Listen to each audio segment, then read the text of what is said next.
Selamat pagi, siang, dan malam teman-teman dan dosen korosi yaitu Bapak Bagri Rio Rahayu. Semoga selalu dalam kondisi yang sehat.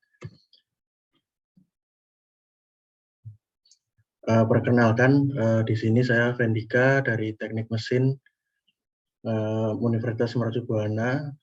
Sekarang semester 3 dari 4 semester. Di sini kita akan sharing ya terkait makalah yaitu analisis laju korosi pada baja karbon dengan menggunakan air laut dan H2SO4. Nah, ini abstraknya adalah sebenarnya dalam penelitian ini tuh bahan yang digunakan sebagai acuan ini adalah si baja karbon itu. Nah, baja karbon itu tadi kita uji mulai dari dilakukan perendaman dari 1 sampai 3 kali. Terus dari hasil perendaman tadi kita cari hasilnya akan seperti apa, yaitu akan diperoleh nantinya itu dalam rentang waktu yang ada itu menghasilkan perbedaan hasil dari beberapa spesimen yang kita uji.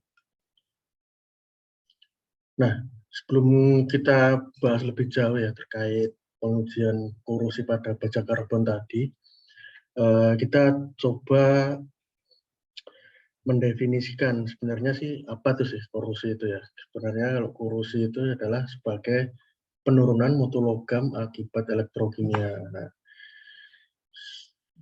kalau kita lihat di keseharian kita ya, korosi itu sebenarnya boleh dibilang bisa merugikan kita. Karena kalau kita lihat di beberapa besi ataupun tools-tools yang kita miliki ya, terutama di industri itu, ketika terjadi korosi pada alat tersebut atau material tersebut, maka kualitas terus fungsi dari tools atau alat tersebut itu bisa berkurang bahkan tidak bisa dipakai kembali. Nah, di sini juga ada pengertian tentang laju korosi. Untuk laju korosi sendiri ininya sebenarnya adalah seberapa cepat sebenarnya material itu akan berkorosi ya. Itu dapat diukur dengan 2 metode di sini ya. Itu metode kehilangan berat dan metode elektrokimia. Metode kehilangan berat itu adalah menghitung kehilangan berat yang terjadi setelah beberapa waktu pencelupan. Kalau metode berat ini sendiri juga dilakukan perhitungan selisih antara berat awal dan berat akhir. Nah, dalam pengujian ini ya, baja karbon ini, kita akan melewati beberapa tahap. Yang pertama itu penyediaan material uji. Jadi kita akan menyiapkan bahan ujinya, yaitu material baja karbon dan paduan tembaga. Ini dengan ukurannya itu panjangnya 150, tebal 3 mili, dan lebarnya itu 30 mili.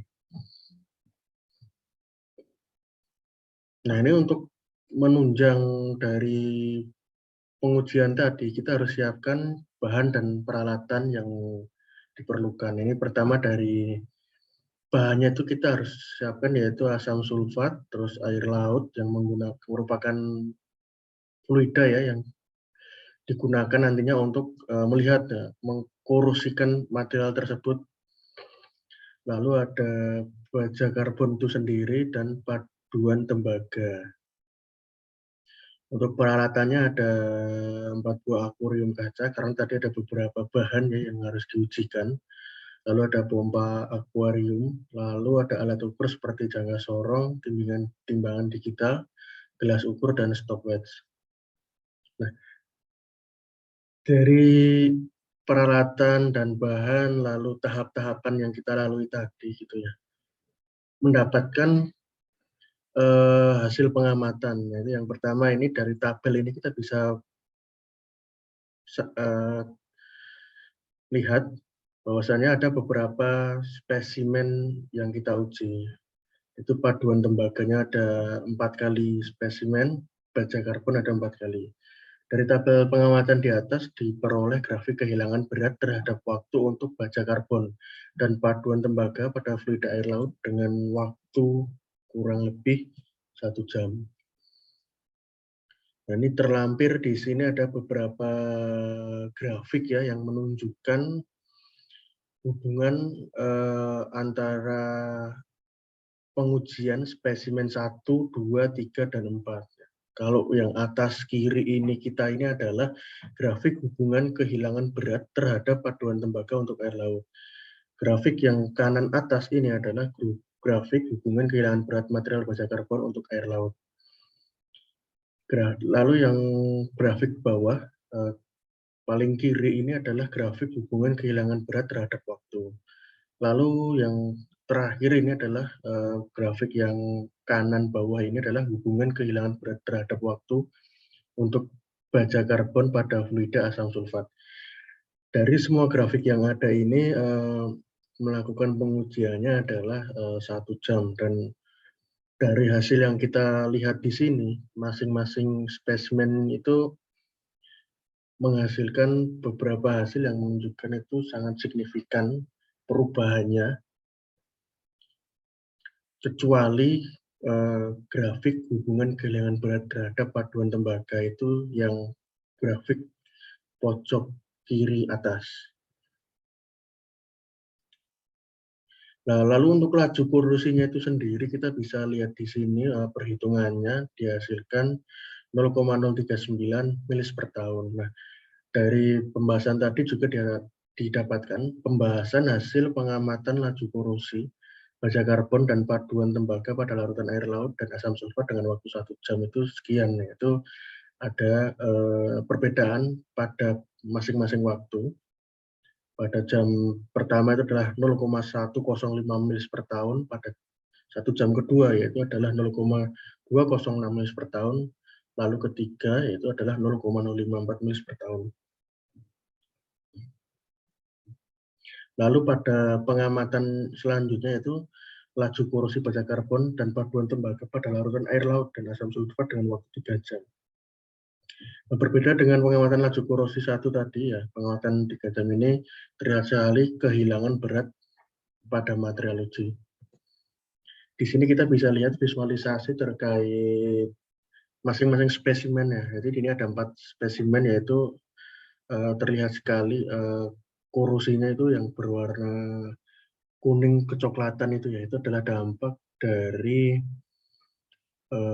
baja karbon dan paduan tembaga tadi yang kita uji menggunakan asam sulfat serta air laut. Dari hasil pengamatan tersebut terjadinya korosi pada baja karbon dan paduan tembaga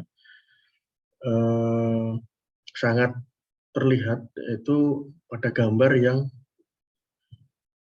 atas pojok, itu yang kanan.